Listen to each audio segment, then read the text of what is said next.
Hi, welcome to Ask the Pastor podcast, episode 9. Good morning, Seth. Good morning, Sharif. How are you this morning? I'm doing well. It's a little bit chilly outside. Yeah, it is. Yeah, 17 degrees this morning. 17 degrees. Yeah. I can't handle that. So, anyway. Yeah.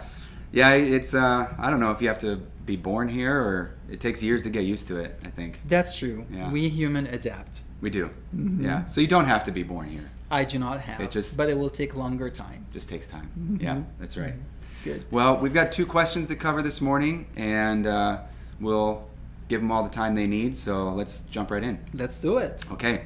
So, Sharif, your question for today, I'll just read it as we received it. Why don't we call the women who regularly and officially serve the church body deaconesses? Well, this is a great question, but first of all, let me say that this is not a new question. So throughout church history, pastors, churches, Bible students have wrestled with this question, have wrestled to answering this question. But there is one thing that I would like to clarify first. This is not about whether women serve in the church or not. This is all about whether the scripture assigns women the office of deacon. And to give an answer to this question, I will state my answer up front, and I will explain why. Up front. Up front. Yeah. I personally do not believe that the New Testament assigned the role of deacon to women in the church. Again, that does not undermine the role at all. And let me explain why. I will explain why first through providing a quick definition to the term deacon.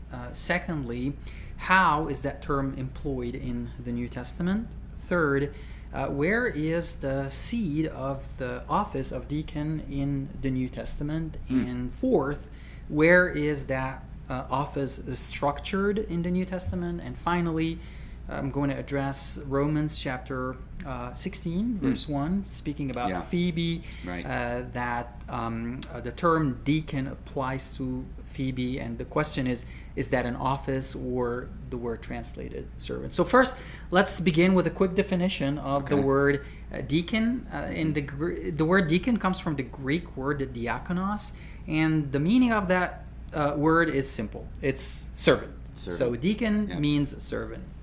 Now, how is that term employed in the New Testament? We have 2 main usages. One, I would call it the general use, and the second is the technical use. The general use is servant, and that term applies to many important figures in the New Testament. That term has been applied to Jesus. It has been applied to Paul. It has been applied to Timothy. It has been applied to Epaphras. They all... The term is applied to them as servants. So that's the general sense and use of the word in the New Testament. However, there is also a technical use, and by technical use I mean office, the office of deaconship. That technical use or that sense appears 3 times in the New Testament, with one fourth time that is a little bit debatable, which I explain why in Romans 16. First of all, in Philippians chapter 1, verse 1, Paul greets the saints of the church in Philippi, and after he greets the saints, he said that he sends them their greeting, and these greetings are provided alongside to the elders and the deacons. So we see here 2 offices in Philippians 1:1. Furthermore, the term deacon appears two times in 1 Timothy chapter 3, where Paul lays the foundation of the qualification of elders and deacons in verse 8, and in verse 12 of chapter 3 that word appears, and in that context it refers to the office of deacon. Furthermore, the last use is in Romans chapter 16, and I'm going to deal with that at some point later. So this is how the word is employed in a technical sense and a non-technical sense.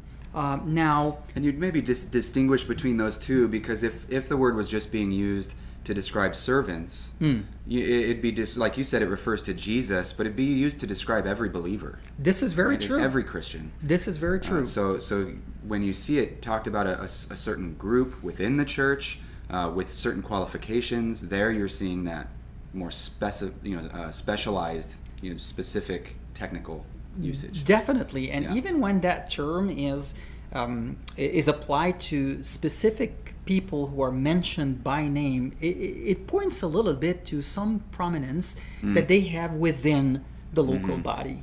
So this is how the word is used, and again, context is what determines the meaning. Now, moving to the third point is where do we find that office in the church? I would go to Acts chapter 6, and I will call that chapter in this chapter the seed of the office of deacon is planted. How so? Context. We see in that chapter that there are widows who were in need, and because of this, the apostle jumps in and they made a very interesting statement that they need to focus on teaching and on preaching. Therefore, how to resolve this? They bring 7 men. They bring 7 men, 7 male men, and they assign them to meet those needs. And one interesting thing also that we see in that passage is that the apostles, they lay their hand on those 7 men. And what is the significance of laying hand is just appointment, recognition, and what does that convey? It conveys that these men are responsible to meet those needs. So although the word deacon does not appear in Acts, however, from what we see, that these are men who are appointed in order to meet the need, the urgent need of the church, so that the apostles are focusing on what they need to focus on, which is the teaching and the preaching. However, as we read the New Testament, we realize that seed that was planted in the book of Acts have grown. And there is more structure to that seed, and we find that structure in 1 Timothy chapter 3. And this is a very important chapter because in that chapter, Paul lays down the foundation of the qualification of both the elders, and we see that in verse 1 through 7, and also the qualifications of the deacons, and we see that in verse 8 through 12.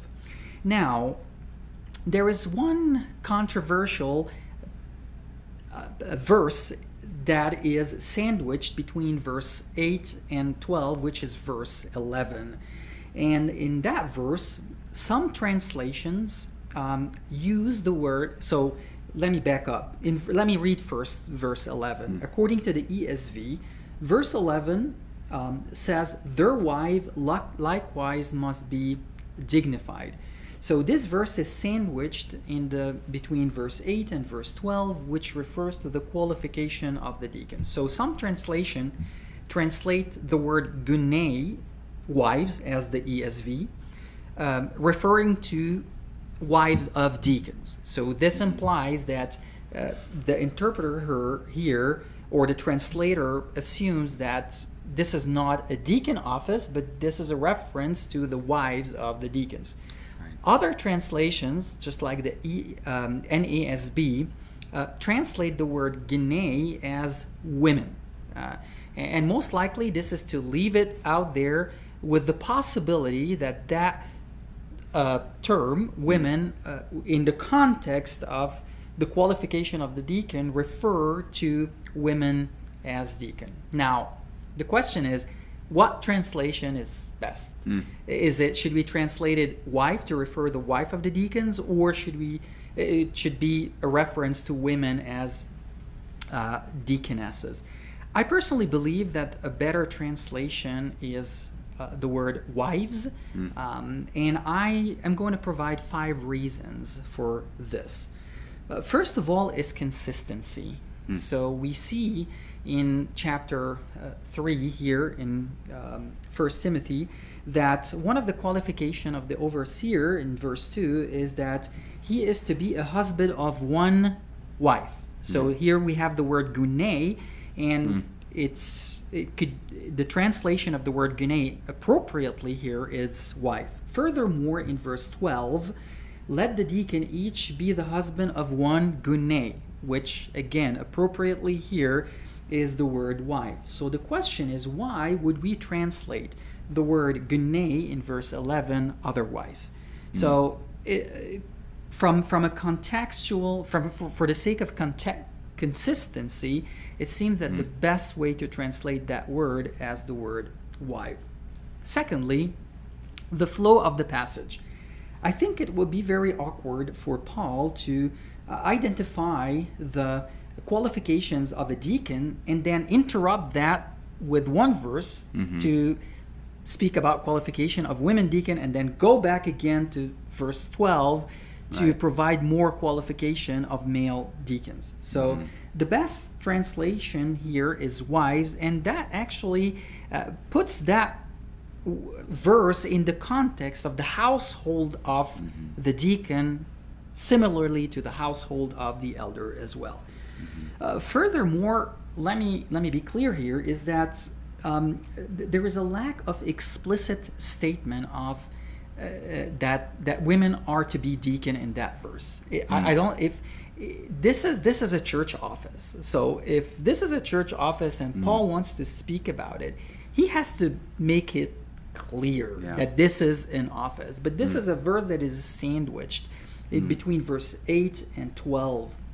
And Paul, I don't believe that he is explicitly laying down an office of deaconesses through just one verse. Especially, to introduce, through the history of Judaism and into the beginnings of the church, to introduce now there is an office in the church for women. You would think, we need clarity on this, and for it to just be this one verse, like you said, when you're looking at these difficult doctrines, go to the clearest verses, not the less clear, definitely, to define your doctrine. And here, this verse, if we were going to hinge the role of deaconess on 1 Timothy 3:11, you're going for an unclear grammatical situation here to define that whole role. This is a very good explanation to it, Seth. And to add to this also, why doesn't Paul refer to the qualification of a deaconess if this is when it comes, for instance, to their marital status? Right. Why does he talk about elders and deacons, and then he offers just one verse to point to this? Furthermore, I think one more reason relates to the ministry of deacons in itself. The ministry of deacons is very practical, is just hand in on the plow and meeting the needs of the church. So I believe from the ministry context, it is appropriate to mention the wife of the deacons here, because they come alongside them and help meeting the needs of the church as well. So I believe for these 5 reasons, it's better to translate the word gunei in verse 11 as wives, as reference to wives of the deacons and referencing to the household of the deacons. And that leaves us with a final question, which is, okay, what about Romans chapter 16, verse 1 and 2. What do we do with Phoebe? So again, to respond to this question, let the clear passages give us an understanding of obscure passage. First of all, this chapter, chapter 16, is not a chapter where Paul lay out just the office of a deacon. Paul simply refers to Sister Phoebe as a deacon of the church of how to pronounce it. It's a very difficult. just say it with confidence. Okay. Yeah. Okay. Yeah. Sancre. Sancre. Yes. So Phoebe was a servant in the church of Sancre. Is Paul telling us that Phoebe was a deacon? I don't think so. Why? First of all, because what we have seen about the office itself, according to Acts 6 and according to 1 Timothy chapter 3. The office of deacon is for male. Now, when we look at Romans chapter 16 and verse 1 and 2, Phoebe is a servant of the church. Mm-hmm. We have seen this term applied to other people as well, just like the one that comes to my mind is Epaphras. Epaphras in Colossians was a servant of the church, which means that he was a prominent figure, and he was the one who informed Paul about some of what's going on in the church in Colossae. So what Paul is saying here is that Phoebe was a prominent figure in the church of Sancre, just like Epaphras.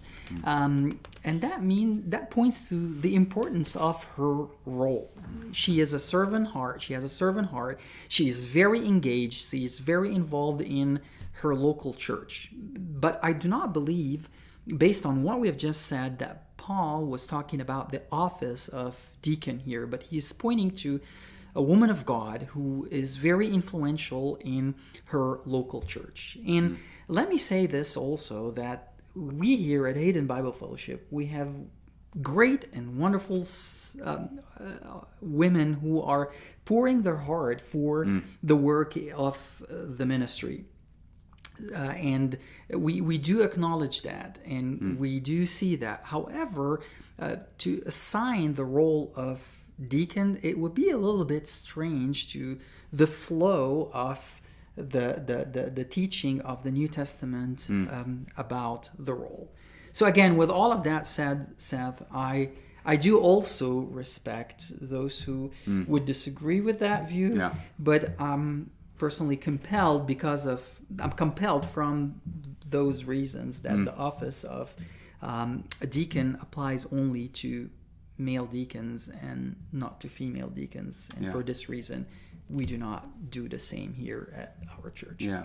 You could see, rightly they observe there's these women serving in meaningful, fruitful, and even official ways. You think of Bible study leaders, or just the women who are, even Terry helping with the administrative, and there's these official roles, that women are taking. But we have the same for men who are not deacons.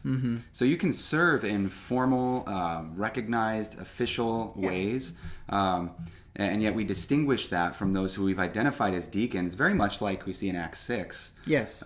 Who those are those people that you can go to. The widows at that time, they knew who those 7 men of good repute are. Yes. So you can go to them for that kind of help. Yes. And this is a very good question, because assigning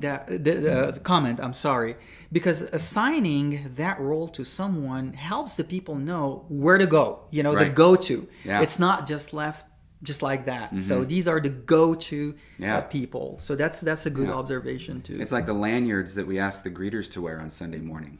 They don't want to wear the lanyard, but they recognize that's helpful. For a visitor to come and see that, they can identify that person. And the deacons kind of serve in that way too. This is someone is appointed, for that purpose.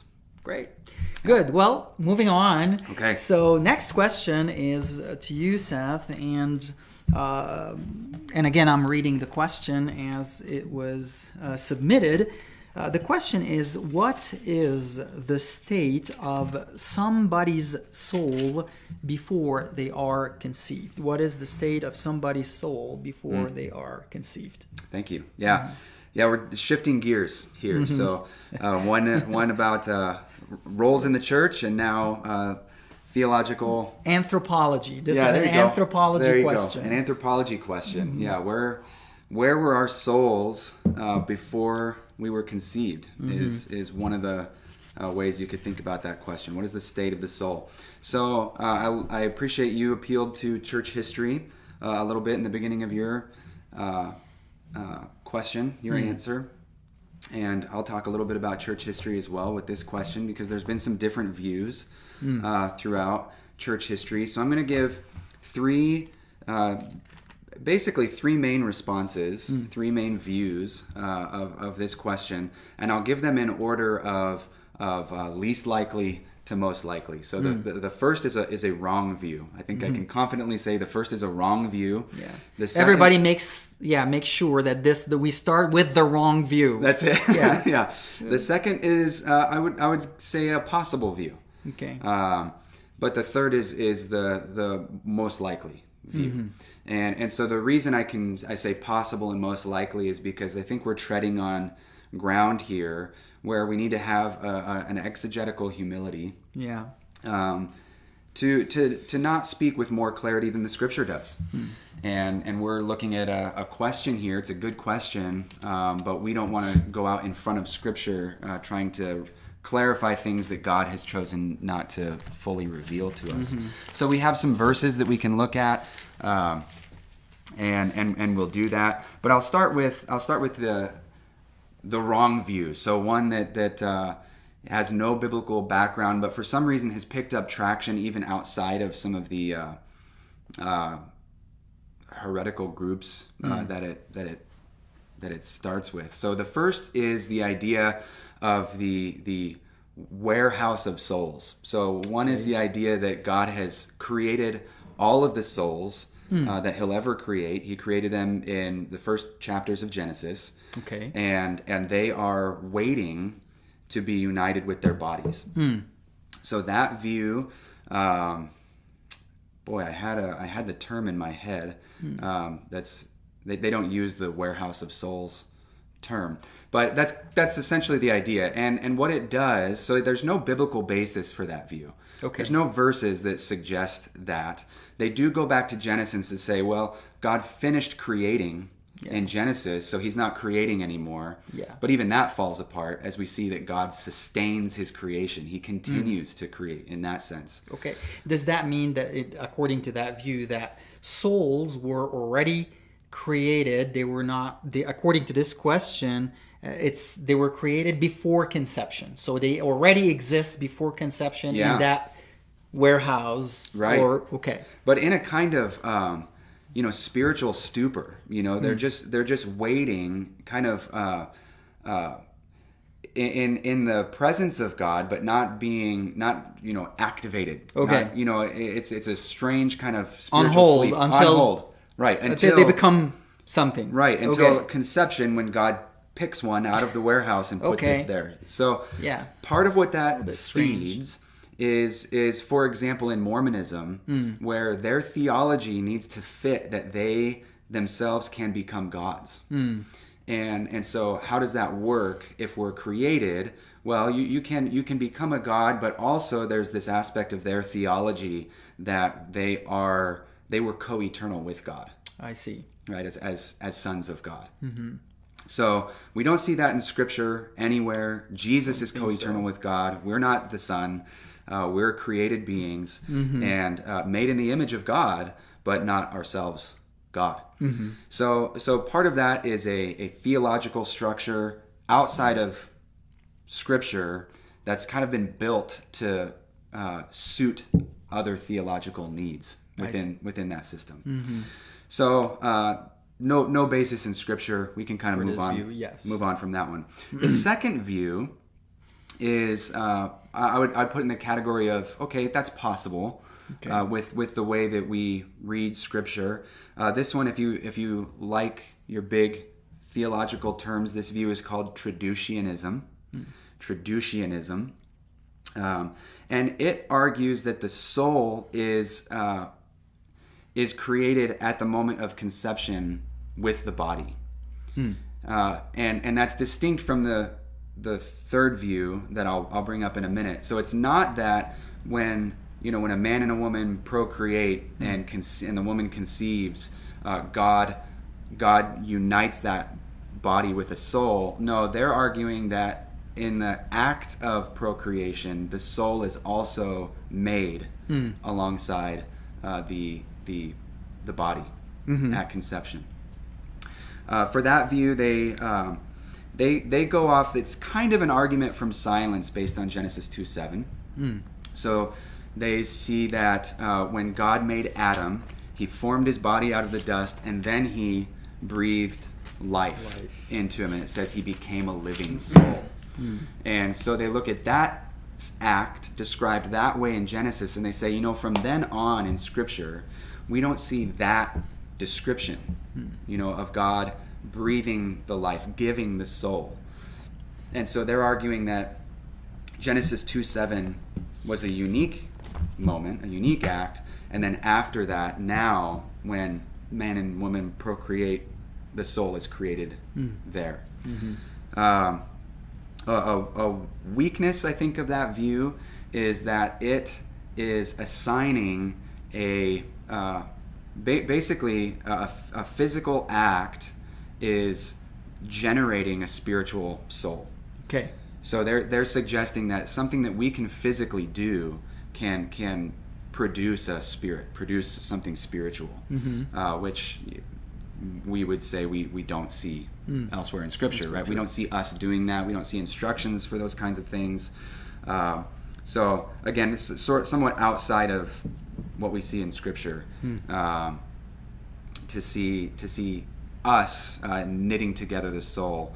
Most of the verses that we could turn to, the point of those verses aren't to tell us how this happens, but we do see glimpses, I think, in Scripture of God doing this, right? That God gives life, God gives the Spirit, those kinds of things. And God is the initiator of this. Right. Okay. Right. Yeah. So that's the third view. That's the view that's been most commonly, most strongly held throughout church history. That's the view that we hold, is that in the moment of conception, when man and a woman procreate and conceive, it's at that moment that God creates the soul. And he creates that soul within that conceived human body.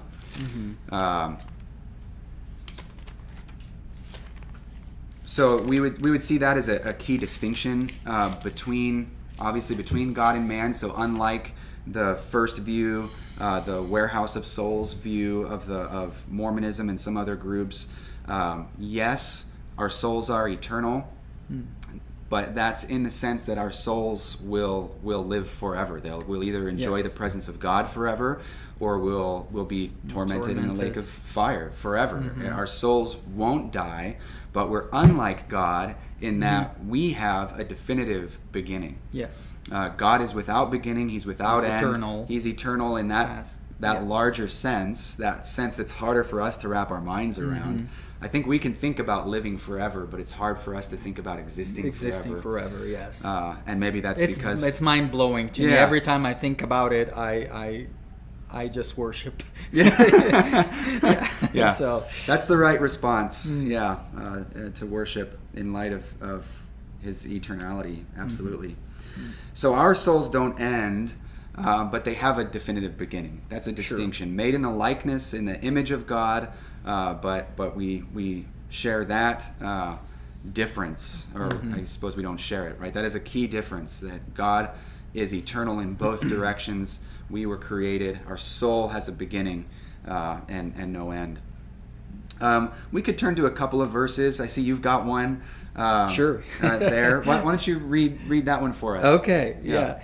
Well, this is in Psalm 139. It's a beautiful psalm about the omniscience of God, and in verse 1 it says, "O Lord, you have searched me and known me. You know when I sit down and when I rise up. You discern my thoughts from far. You search out my path and my lying down, and are acquainted with all my ways." And verse 4, "Even before a word is on my tongue, behold, O Lord, you know it all together. You hem me in behind and before, and ye lay your hands upon me." And then in verse 6, "Such knowledge is too wonderful for me. It is high, I cannot attain." And then in verse 7, "Where shall I go from your spirit, or where shall I flee from your presence. And I think the verse that I'm looking for is in verse 13, when he said, "You formed my inward parts, knitted me together in my mother's womb." So there's an acknowledgement here of that reality of God as a creator. In the language here of verse 13 endorses what you're just saying. Yeah, so where are we knit together? We're knit together in our mother's womb. In the womb. And I love that you brought that up. What is the point of verse 139? It's not an anthropology lesson. It's not telling us when God made us and where. It really is about God's intimate knowledge of us. How close is He, that we can't hide even our thoughts from Him. He knows our inward being. He knit it together in our mother's womb. So we that's what David is getting at in that psalm. So again, these verses aren't really concerned about telling us what was the state of our soul before we were conceived, but they do seem to point to, in the way that they're describing what they're describing, the fact that God knit our soul and body together at conception in our mother's womb. Yeah. Another verse I'll turn to is in Ecclesiastes chapter 12. And I'll give kind of a sneak peek for you. So if you're listening to this, you're one of the first to know that Ecclesiastes is where we're going to be turning next after we finish the Gospel of Luke. So we're very excited to be studying Ecclesiastes together, a book of wisdom. And in that, so again, it's a book of wisdom. It's not, the goal isn't to teach us what was the state of our souls before we were conceived, but Ecclesiastes 12:7, so jumping to the end of the book, it says that when a man dies and returns to his eternal home, the dust returns to the earth as it was, and the spirit returns to God who gave it. And it doesn't say returns to God where it dwelt in eternity past. That's a good point. It says it returns to God who gave it. So the Spirit came from God. That's what returns means.